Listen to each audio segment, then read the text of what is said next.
Es que estamos hablando de que estamos por encima, según el Eurostat, de Grecia. Grecia 26%, España 26,6% en octubre.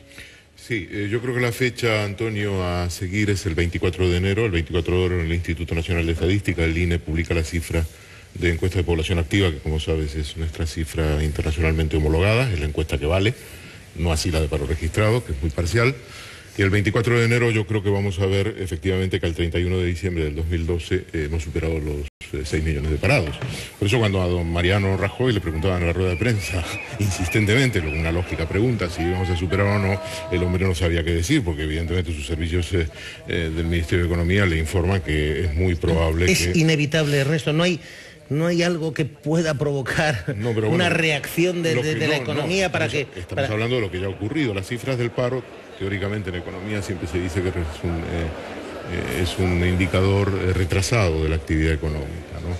Me temo que en España este indicador retrasado se ha convertido en un indicador presente de la economía, porque al 31 de diciembre del 2012 ya no hay nada que hacer el año pasado, y por lo tanto tendremos una subida del paro del orden de los 250.000 de las 250.000 personas. Yo creo que eso es lo que va a dar el INE el 24 de enero, aproximadamente, una caída en ocupación del orden de 280, 290, y con un descenso de la población activa eso nos dará una cifra de 250.000 arriba, lo que los coloca en 6.037, 6.030.000 parados. Fíjate, estamos hablando, Manuel Rico, esta encuesta de Eurostat, que es la agencia de estadística de la Unión Europea, teníamos el 25% de paro en septiembre, el 26,2% en octubre, el 26,6% en noviembre.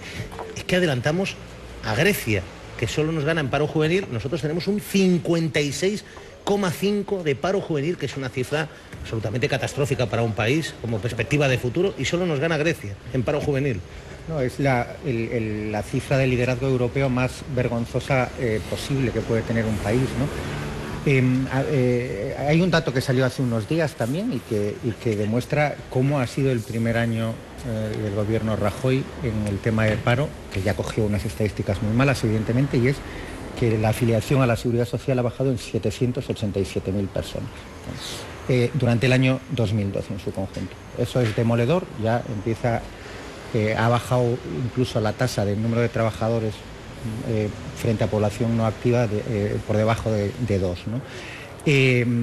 A mí lo que me asombra es que pese a pues todo lo que está ocurriendo y ha ocurrido con el paro durante el último año, se siga sin abrir una reflexión seria sobre qué está pasando, ¿no? Porque yo recuerdo que Mariano Rajoy dijo que iba a solucionar el problema en 2 años, el primer año lo ha agravado sensiblemente, la reforma laboral ya lleva 11 meses en vigor, no parece que esté dando efectos.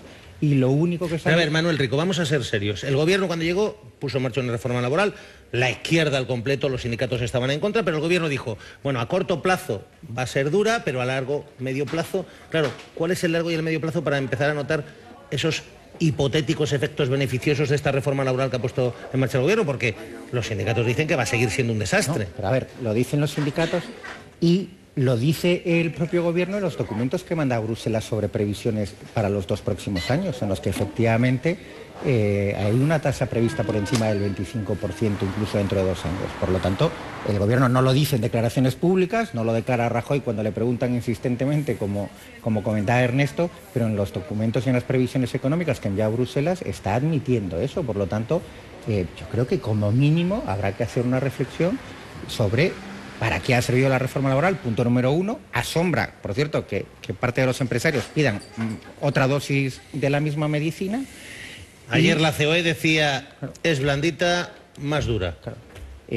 Bueno, pues eso, va en esa línea, ¿no? Y yo creo que habrá que hacer una reflexión sobre eso y luego que lo único que salga de los políticos es estamos haciendo lo que tenemos que hacer, como si no hubiese ninguna alternativa y como si esto no obligase a replantear el tema de la austeridad, el crecimiento y cómo se invierten los fondos que tenemos, ¿no? Pilar Gómez, La Razón. Yo creo que, bueno, es evidente que esos datos son malos y que es el gran reto que tiene este gobierno. Había 2 cosas que poner al día. Una era el déficit, la deuda que teníamos y la situación que teníamos, que era muy mala, y otra es el paro. El paro es lo que más va a costar. Yo creo que el gobierno no es una engañada a nadie, es decir, hay 6 millones de parados, sí, el señor Guindos te reconoce que vamos a llegar a 6 millones de parados. Las medidas para paliarlo, pues bueno, yo creo que ahora empiezan a tener que poner en marcha una ley de... Para mí la base es una ley de emprendedores, una ley de autónomos que el Gobierno prometió y que todavía no se ha desarrollado y que hay que desarrollar, porque si esta gente no es la que empieza a generar puestos de trabajo, no va a haber otra solución. ¿Pero tú crees, Pilar, que la reforma laboral, yo sí, como el Gobierno, sí, cree que de verdad al final... Yo creo que la reforma laboral no puede producir un milagro, porque la reforma laboral no puede poner el contador a cero. Pero la reforma laboral sí que ha dado, que se aprobó en junio, y es cierto, hace un año sí que ha empezado a dar unos síntomas de mejoría, una mejoría muy leve, porque estamos hablando de que, claro, no se puede dejar de repente de destruir empleo en la situación de recesión que estamos. Pero si veíamos los datos de diciembre pasados, veíamos que la reforma laboral había contribuido a aminorar un poco la caída. Luego nos encontramos... Pero ¿cómo sabemos que... Primero, los datos de diciembre es paro registrado, que no es el dato oficial, es la EPA. ¿Cómo sabemos que la reforma laboral ha sido o cómo sabemos que no ha sido? Es decir, es que eso es... yo creo que se han puesto una medida en marcha y que esa medida ha dado unos frutos ante un problema que es un problema muy difícil de solucionar. Verdad, si el gran reto que tiene este Gobierno es que tiene 6 millones de parados y que es muy difícil, Pilar, y que en recesión es muy difícil sacar eso adelante y no podemos pedir el milagro. Ojalá se produjese. No, pero a ver, lo que hay que hacer es trabajar y ayudar al emprendedor y ayudar al autónomo y sentar las bases. Pero y por supuesto estoy de acuerdo crear políticas de crecimiento. Ya termino. Pero para esas políticas de crecimiento necesitabas lo primero tener un objetivo de déficit. Y luego decimos, han crecido. Es que claro, por primera vez en el sector público se está produciendo un ajuste. Un ajuste muy importante que se suma al sector privado, donde ya las cifras son demoledoras. Es decir, es un problema, claro que sí. Y el Gobierno lo tendrá que afrontar, pero no le podemos culpar a este Gobierno de esos 6 millones de parados exclusivamente, porque tendrá una responsabilidad en el momento en que asume el Gobierno, suya y poner medidas de contención que por ahora no han dado los frutos necesarios. Pero bueno, vamos a esperar a ver si se llega. Tú me dices, ¿va a haber un milagro con la reforma laboral? Yo creo que un milagro no, pero que sí va a contribuir a ayudar, sí estoy segura. Vamos a escuchar qué decía Cándido Méndez sobre precisamente la reforma laboral, que más que generar parece que está destruyendo empleo. Desgraciadamente funciona, claro que funciona. Funciona destruyendo empleo a mansalva. Es una máquina de destrucción de empleo la reforma laboral. Es decir, un cruce de cifras, paro, inflación alta, derrumbamiento del consumo mortal de necesidad, ¿no?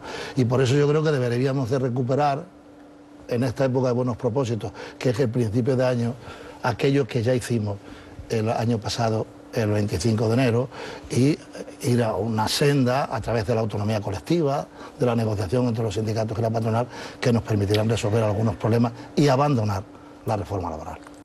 Germán Yanque, es que uno tiene una sensación de cierto fatalismo, ¿no?, respecto al paro, que es la gran tragedia, siempre decimos, es la gran tragedia, el gran drama de este país. Pues sí, yo de la relación paro-reforma laboral reconozco que estoy confundido, porque no la veía ni para un lado ni para el otro. Es decir, cuando decía, con una reforma laboral se crearán puestos de trabajo. Yo no me sé los grandes números, pero es decir, yo voy a crear un puesto de trabajo en la situación económica actual porque pueda despedir libremente o porque tenga unas condiciones en la contratación y el despido, pues no. Y lo mismo, lo contrario, lo digo al decir al señor Méndez, la reforma laboral es la máquina de destrucción de empleo. Bien, estábamos en el 25,3 y ahora estamos en el 26. ¿Y el 25 de destrucción de empleo qué es? ¿Magia? No había reforma laboral. Ese 25% en que se fue, una magia no. Yo creo que las cosas funcionan por otra cosa. La reforma laboral, a mi juicio, podrá ser analizada en el sentido de cuáles son las condiciones laborales o de contratación. Me parecen justas, injustas. La negociación colectiva está volcada al lado de los empresarios, etcétera. Pero no creo que sea el elemento en una situación de crisis, de decrecimiento, de falta de crédito, por el que se pueda convertir en el milagro de crear puestos de trabajo, ni esta ni otra, ni en la máquina de destrucción que me parece que está en este gobierno, y Mariano Rajoy se mojó, dijo, con nosotros bien, otra cosa son las promesas, y vamos a crear empleo. Las promesas políticas. Nosotros, yo observo, sin ser un especialista, aquí los hay, que tenemos un problema, que sí que hay un crecimiento del empleo, de un empleo además no muy cualificado, en unos momentos de crecimiento y de bonanza económica, sin que se refleje en una realidad, y que se vienen abajo como en un abismo, en un precipicio, en el momento en el que decrece. Y más que cambiar la reforma laboral, hay que cambiar el sistema productivo español de cara a una posible recuperación económica. Yo creo que ahí están más las claves que en la reforma laboral.